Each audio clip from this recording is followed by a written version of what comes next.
Kate, a fourth generation for the same bar, left the table, blue frog glasses on her tray. What is this super-secret private investigation Shadid put you on? Or is the lowly earther not supposed to know? Is that what got to you? Miller asked. It's nothing. Some shareholders misplaced their daughter and want me to track her down, ship her home. It's a bullshit case. Sounds more like their backyard, Havelock said, nodding toward the V&E crowd. Kid's not a minor, Miller said. It's a kidnap job. And you're good with that? Miller sat back. The ivy above them waved. Havelock waited, and Miller had the uncomfortable sense that a table had just been turned. It's my job, Miller said. Yeah, but we're talking about an adult here, right? It's not like she couldn't go back home if she wanted to be there. But instead, her parents get security to take her home whether she wants to go or not. That's not law enforcement anymore. It's not even station security. It's just dysfunctional families playing power games. Miller remembered the thin girl beside her racing pinnace. Her broad smile. I told you it was a bullshit case, Miller said. Kate Liu returned to the table with a local beer and a glass of whiskey on her tray. Miller was glad for the distraction. The beer was his, light and rich and just the faintest bit bitter. An ecology based on yeasts and fermentation meant subtle brews. Havelock was nursing his whiskey. Miller took it as a sign that he was giving up on his bender. Nothing like being around the boys from the office to take the charm out of losing control. Hey, Miller, Havelock, a familiar voice said. Yevgeny Cobb from Homicide. Miller waved him over, and the conversation turned to the Homicide's bragging about the resolution of a particularly ugly case. 3 months' work figuring out where the toxins came from, ending with the corpse's wife awarded the full insurance settlement and a gray market whore deported back to Eros. By the end of the night, Havelock was laughing and trading jokes along with the rest of them. If there was occasionally a narrowed glance or a subtle dig, he took it in stride. Miller was on his way up to the bar for another round when his terminal chimed. And then, slowly throughout the bar, 50 other chimes sounded. Miller felt his belly knot as he and every other security agent in the place pulled out their terminals. Captain Shadid was on the broadcast screen. Her eyes were bleary and filled with banked rage. She was the very picture of a woman of power wakened early from sleep. Ladies and gentlemen, she said, whatever you're doing, drop it and go to your stations for emergency orders. We have a situation. 10 minutes ago, an unencrypted, signed message came in from the rough direction of Saturn. We haven't confirmed it is true, but the signature matches the keys on record. I've put a hold on it, but we can assume some asshole's going to put it on the network and the shit should hit the fan about 5 minutes after that. If you're in earshot of a civilian, turn off now. For the rest of you, here's what we're up against. Shadid moved to one side, tapping her system interface. The screen went black. A moment later, a man's face and shoulders appeared. He was in an orange vacuum suit with the helmet off. An earther, maybe in his early 30s. Pale skin, blue eyes, dark, short-cropped hair. Even before the man opened his mouth, Miller saw the signs of shock and rage in his eyes and the way he held his head forward. My name, the man said, is James Holden.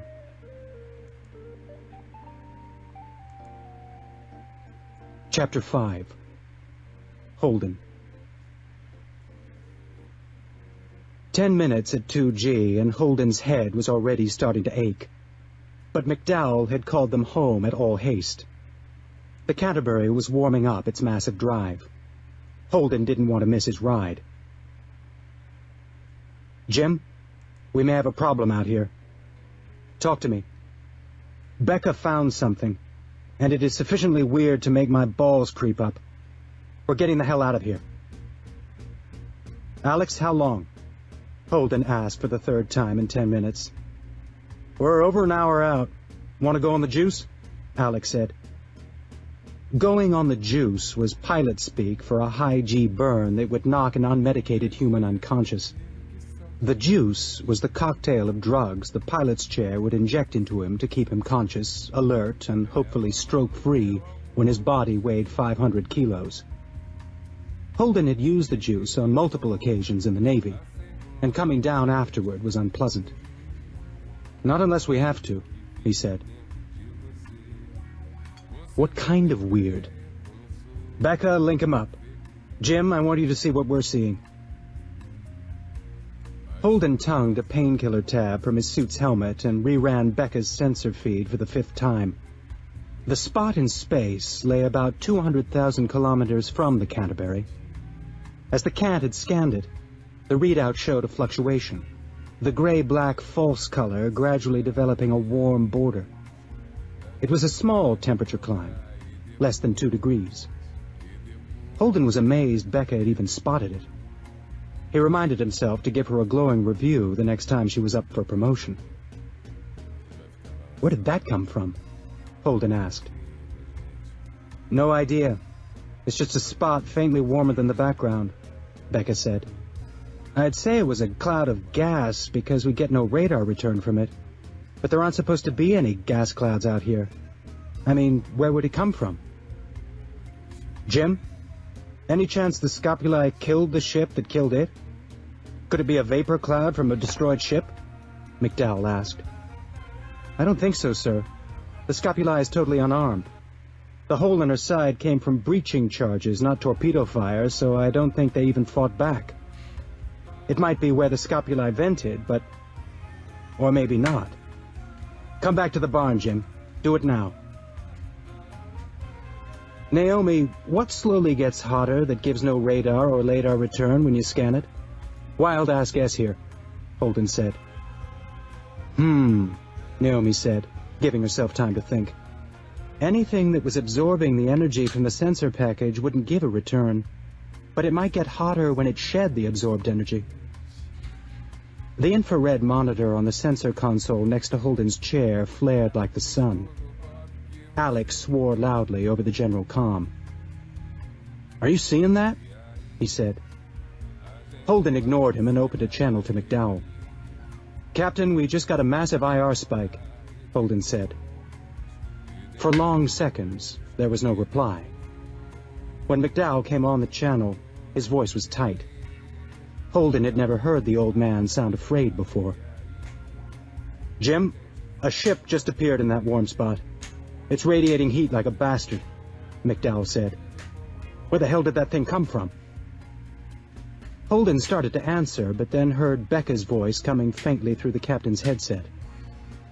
"No idea, sir, but it's smaller than its heat signature. Radar shows frigate-sized," she said. "With what?" McDowell said. "Invisibility? Magical wormhole teleportation?"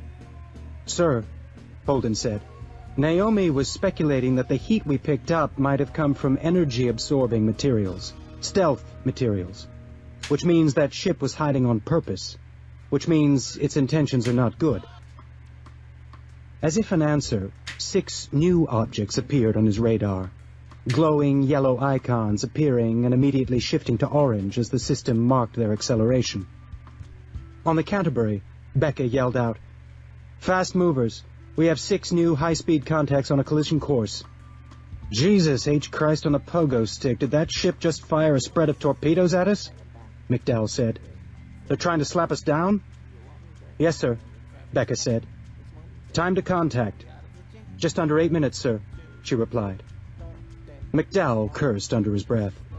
"We've got pirates, Jim." "What do you need from us?" Holden said, trying to sound calm and professional.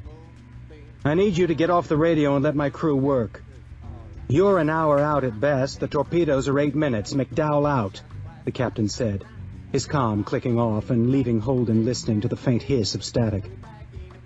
The general comm exploded with voices.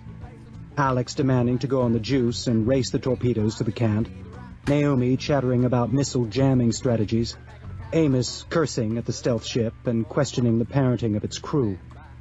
Ched was the only quiet one. "Everyone shut up!" Holden yelled into his headset. The ship fell into shocked silence. Alex, plot the fastest course to the camp that won't kill us. Let me know when you have it. Naomi, set up a three-way channel with Becca, you, and me. We'll help however we can. Amos, keep cussing, but turn your mic off. He waited. The clock ticked toward impact. Link is up, Naomi said. Holden could hear two distinct sets of background noise over the comm channel. Becca, this is Jim. I've got Naomi on this channel too. Tell us what we can do to help. Naomi was talking about jamming techniques? I'm doing everything I know to do, Becca said, her voice astonishingly calm. They're pinning us with a targeting laser. I'm broadcasting garbage to scramble it, but they've got really, really good shit. If we were any closer, that targeting laser would be burning a hole in our hull. What about physical chaff? Naomi asked. Can you drop snow? While Naomi and Becca talked, Jim opened a private channel to Ade. Hey, this is Jim. I have Alex working on a fast burn solution so we can get there before the missiles turn us into a flying brick. Good idea. Taken by pirates isn't something you want to miss, Ade said. He could hear the fear behind the mocking tone. Ade, please, I want to say something. Jim, what do you think? Naomi said on the other channel. Holden cursed. To cover, he said, about which thing? Using the night to try and draw those missiles, Naomi said. Can we do that? He asked. Maybe. Were you listening at all? Something happened here, drew my attention for a minute. Tell me again, Holden said. We try to match the frequency of the light scatter coming off the cant and broadcast it with our comm array. Maybe the torpedoes will think we're the target instead, Naomi said like she was speaking to a child. And then they come blow us up? I'm thinking we run away while pulling the torpedoes toward us. Then, when we get them far enough past the cant, we kill the comm array and try to hide behind the asteroid, Naomi said. Won't work, Holden said with a sigh. They follow the targeting laser scatter for general guidance, but they also take telescope shots of the target on acquisition. They'll take one look at us and know we aren't their target. Isn't it worth a shot? Even if we manage it, torpedoes designed to disable the cant would make us into a greasy stretch of vacuum. All right, Naomi said. What else have we got? Nothing. Very smart boys in the naval labs have already thought of everything we're going to think of in the next 8 minutes, Holden said. Saying it out loud meant admitting it to himself. Then what are we doing here, Jim? Naomi asked. 7 minutes, Becca said, her voice still eerily calm. Let's get there. Maybe we can get some people off the ship after it's hit. Help with damage control, Holden said. Alex, got that plot figured out? Roger that, XO. Bleeding G, burn and flip laid in. Angled approach course so our torch won't burn a hole in the cant. Time to rock and roll? Alex replied. Yeah. Naomi, get your people strapped in for high G, Holden said, then opened up a channel to Captain McDowell. Captain, we're coming in hot. Try to survive and we'll have the night on station for pickup or to help with damage control. Roger, McDowell said, and killed the line. Holden opened up his channel to Ade again. Ade, we're going to burn hard so I won't be talking, but leave this channel open for me, okay? Tell me what's happening. Hell, hum. Humming is nice. I just really need to hear you're all right. Okay, Jim, Ade said. She didn't hum, but she left the channel open. He could hear her breathing. Alex began the countdown over the general comm. Holden checked the straps on his crash couch and palmed the button that started the juice. A dozen needles stuck into his back through membranes in his suit. His heart shuddered, and chemical bands of iron gripped his brain. His spine went dead cold, and his face flushed like a radiation burn. He pounded a fist into the arm of the crash couch. He hated this part, but the next one was worse. On the general comm, Alex whooped as the drugs hit his system. Below decks, the others were getting the drugs that kept them from dying, but kept them sedated through the worst of it. Alex said, 1. And Holden weighed 500 kilos. The nerves at the back of his eye sockets screamed at the massive load of his eyeballs. His testicles crushed themselves against his thighs. He concentrated on not swallowing his tongue. Around him, the ship creaked and groaned. There was a disconcerting bang from below decks, but nothing on his panel went red. The Knight's torch drive could deliver a lot of thrust, but at the cost of a prodigious fuel burn rate. But if they could save the Cant, it wouldn't matter. Over the blood pounding in his ears, Holden could hear Ade's gentle breathing and the click of her keyboard. He wished he could just go to sleep to that sound, but the juice was singing and burning in his blood. He was more awake than he'd ever been. "Yes, sir," Ade said over the comm. It took Holden a second to realize she was talking to McDowell. He turned up the volume to hear what the captain was saying. "The main's online, full power." "We're fully loaded, sir. If we try to burn that hard, we'll tear the drive right off the mounts," Ade replied. McDowell must have asked her to fire up the Epstein. "Mr. Tukumbo," McDowell said, "we have 4 minutes. If you break it, I won't bill you." "Yes, sir. Bringing mains online. Setting for maximum burn," Ade said. And in the background, Holden could hear the high G warning klaxon. There was a louder clicking as Ade strapped herself in. "Mains online in 3, 2, 1, execute," Ade said. The Canterbury groaned so loud, Holden had to turn the comm volume down. It moaned and shrieked like a banshee for several seconds, and then there was a shattering crash. He pulled up the exterior visual, fighting against the G-induced blackout at the edge of his vision. The Canterbury was in one piece. "Ade, what the hell was that?" McDowell said, his speech slurred. "The drive tearing a strut. Mains are offline, sir," Ade replied, not saying exactly like I said would happen. "What did that buy us?" McDowell asked. "Not much. The torpedoes are now at over 40 clicks a second and accelerating. We're down to maneuvering thrusters," Ade said. "Shit," McDowell said. "They're going to hit us, sir," Ade said. "Jim," McDowell said, his voice suddenly loud over the direct channel he'd opened. "We're going down, and there's no way around it. Click twice to acknowledge." Jim clicked his radio twice. "Okay, so now we need to think about surviving after the hit. If they're looking to cripple us before boarding, they'll take out our drive and our comm array. Becca's been broadcasting an SOS ever since the torpedoes were fired, but I'd like you to keep yelling if we stop. If they know you're out there, they are less likely to toss everyone out an airlock.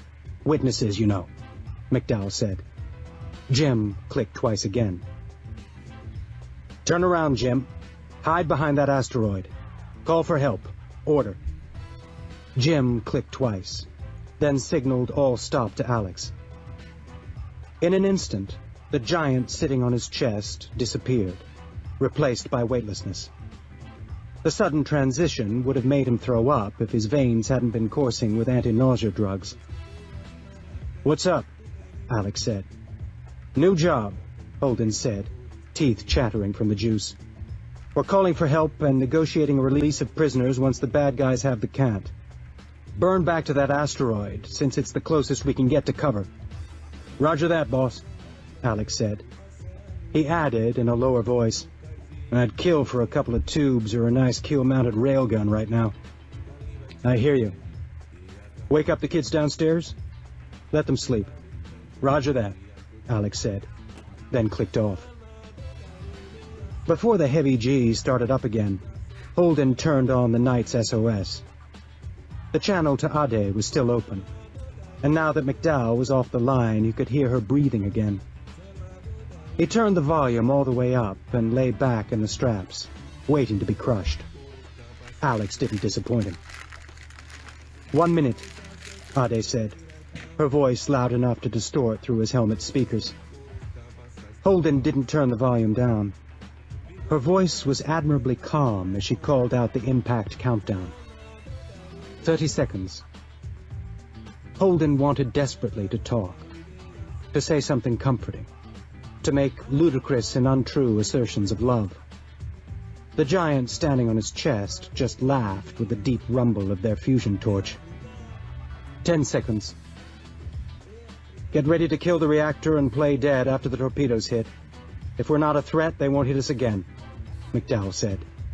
5, Ade said. 4, 3, 2, 1. The Canterbury shuddered, and the monitor went white. Ade took one sharp intake of breath, which cut off as the radio broke up. The static squeal almost ruptured Holden's eardrums. He chinned the volume down and clicked his radio at Alex. The thrust suddenly dropped to a tolerable 2G, and all the ship's sensors flared into overload. A brilliant light poured through the small airlock porthole. "Report, Alex, report. What happened?" Holden yelled. "My God, they nuked her. They nuked the Cant," Alex said, his voice low and dazed. "What's her status? Give me a report on the Canterbury. I have 0 sensors down here. Everything's just gone white." There was a long pause. Then Alex said, "I have 0 sensors up here too, boss. But I can give you a status on the Cant. I can see her." "See her? From here?"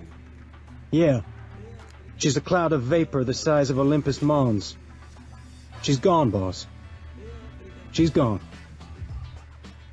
"That can't be right," Holden's mind protested. "That doesn't happen. Pirates don't nuke water haulers. No one wins. No one gets paid. And if you just want to murder 50 people, walking into a restaurant with a machine gun is a lot easier." He wanted to shout it, scream at Alex that he was wrong. But he had to keep it together. I'm the old man now. "All right, new mission, Alex. Now we're witnesses to murder. Get us back to that asteroid. I'll start compiling a broadcast. Wake everyone up, they need to know," Holden said. "I'm rebooting the sensor package." He methodically shut down the sensors and their software, waited 2 minutes, then slowly brought them back online. His hands were shaking. He was nauseated.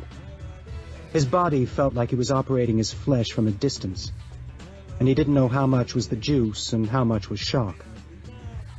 The sensors came back up.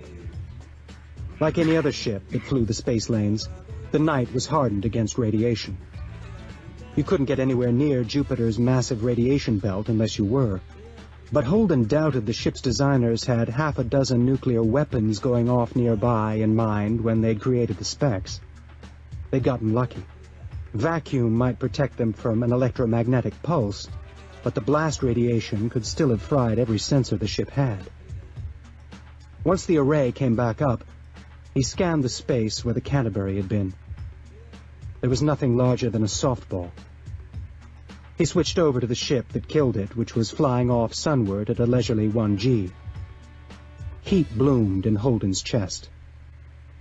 He wasn't scared. Aneurysm-inducing rage made his temples pound and his fists squeeze until his tendons hurt. He flipped on the comms and aimed a tight beam at the retreating ship. "This message is to whoever ordered the destruction of the Canterbury, the civilian ice freighter that you just blew into gas. You don't get to just fly away, you murderous son of a bitch. I don't care what your reasons are, but you just killed 50 friends of mine. You need to know who they were.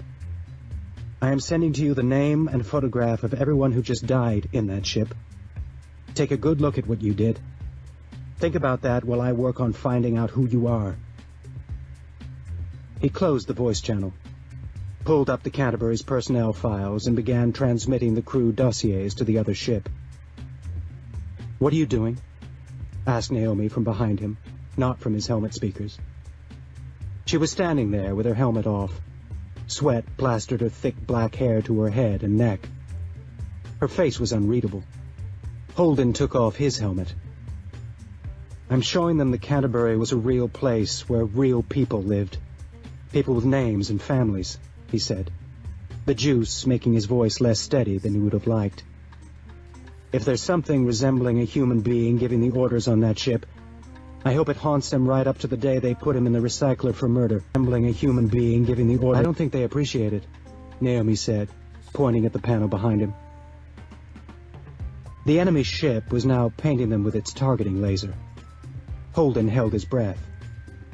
No torpedoes launched, and after a few seconds, the stealth ship turned off its laser, and the engine flared as it scooted off at high G. He heard Naomi let out a shuddering breath. So, the Canterbury's gone? Naomi asked. Holden nodded. Fuck me sideways, said Amos. Amos and Shed stood together at the crew ladder. Amos's face was mottled red and white, and his big hands clenched and unclenched. Shed collapsed to his knees, slamming against the deck and the heavy 2G thrust. He didn't cry. He just looked at Holden and said, Cameron's never going to get that arm, I guess. Then buried his head in his hands and shook. Slow down, Alex. No need to run now, Holden said into the comm. The ship slowly dropped to 1G. What now, Captain? Naomi said, looking at him hard. You're in charge now. Act like it. Blowing them out of the sky would be my first choice, but since we don't have the weapons, follow them. Keep our eyes on them until we know where they're going.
Parece mentira, mas não é.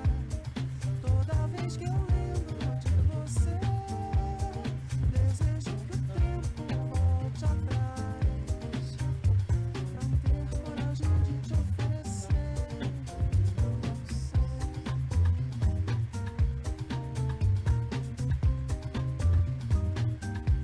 The Black Ship, Chapter 1. Flying a garbage ship wasn't the sort of thing a cadet imagined himself doing at the academy. No, those fantasies... The Black Ship, Chapter 1. Flying a garbage ship wasn't the sort of thing a cadet imagined himself doing at the academy. No, those fantasies usually involved a shiny new ship and a grand space battle that the cadets were the dashing heroes of. Of course, those fantasies were reserved for the cadets from the nobility. For a commoner, they would always be just that. Fantasies. In other, less backwards places, a drone ship would be handling mundane tasks like hauling the garbage. Here in the Principality, however, people like Wyatt were the drones. The job itself wasn't that bad. There was no smell, as Wyatt rarely had to exit his cockpit. He just flew towards the inhospitable rock that had been colonized for the sole purpose of turning garbage like his into useful compost, dropped off his container of bio-waste, and went back to his space station for more. He had done this for the past 2 years now. Not once in all that time had anything remotely interesting happened to Wyatt. He had assumed that trend would hold today, but then his sensors started beeping. Warp signatures detected rang the crackly voice of his ship's archaic computer. Warp signatures? Out here? The Principality was a backwater. Wyatt's post was a backwater of that backwater. For something other than a garbage ship to be flying in the same system as him, and at warp no less, something was going on. Wyatt hit the switch for the external cameras, something he never had any reason to do. "Computer, can you get a visual of the vessel?" Affirmative. Wyatt's screen lit up and he saw a small but familiar outline. "Magnify image." The outline grew, and Wyatt immediately knew why he recognized it. "That's the Royal Yacht!" He was barely able to finish the sentence before his heart sank into his feet as he saw an explosion go off just a handful of kilometers away from the Royal Yacht. The yacht had its point defense systems online, which meant that it was under attack. Someone was attacking the royal family. "Computer, get me a visual on the other vessel." Unable to comply. No other heat signatures detected. "What?" "Computer, track the trajectory of the missiles back to their source." The old computer was painfully slow in performing the tasks, but eventually it chimed "calculations complete." "Display visual and magnify." It was difficult to see at first. It was black as the void, and only visible when you noticed the system's red dwarf's light faintly reflecting off of it. The ship was quite some distance away, and his ship's external camera was ancient, so he could barely make out an outline of what appeared to be a Corvette-sized warship. Its silhouette was vaguely in the shape of an arrowhead, with two almost invisible lights coming out its back end, presumably its engines. If it was keeping up with the Royal Yacht, arguably the fastest ship in the Principality, then it was more advanced than anything in the Royal Fleet. He couldn't guess as to why the ship was attacking the Royal Yacht. "Computer, track that ship." Understood. Wyatt tried to calm the space station, but the black ship was jamming transmissions. He wasn't in much of a position to help. His ship was essentially just a cockpit with oversized engines. Its sole purpose was to mag-lock itself to the back of cargo containers and carry them to a destination. Its only armament was a small point defense cannon for destroying asteroids, and it had no armor or other defenses to speak of besides the standard navigational EM field. Of course, he had to try. This was the Royal Yacht after all. He punched an intercept course into the computer, and the old engines roared with new life. It was a bumpy ride at max speed, but the rickety old ship held together. The black ship must have been built for stealth, as it produced almost no heat signature for his sensors to detect. The computer had been tracking the vessel's position visually since it had located it, so its stealth didn't pose too much of a problem at the moment. He charged up the point defense cannon and nearly fell out of his chair with fright.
The Black Ship, Chapter 1.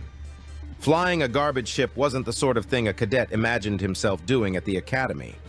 No, those fantasies usually involved a shiny new ship and a grand space battle that the cadets were the dashing heroes of.